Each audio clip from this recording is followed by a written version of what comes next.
A 21st century span, framing a 20th century landmark.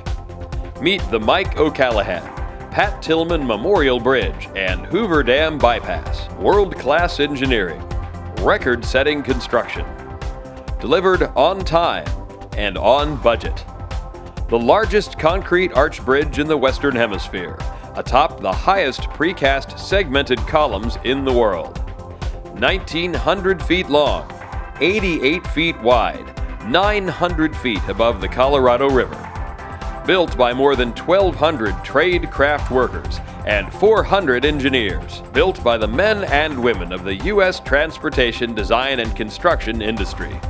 A bridge that links two states, solves mobility challenges, eliminates traffic congestion, facilitates economic growth, improves safety and security, and sets a new standard for transportation projects nationwide.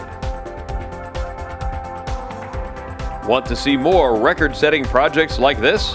Tell Congress to pass the Highway Transit Bill now.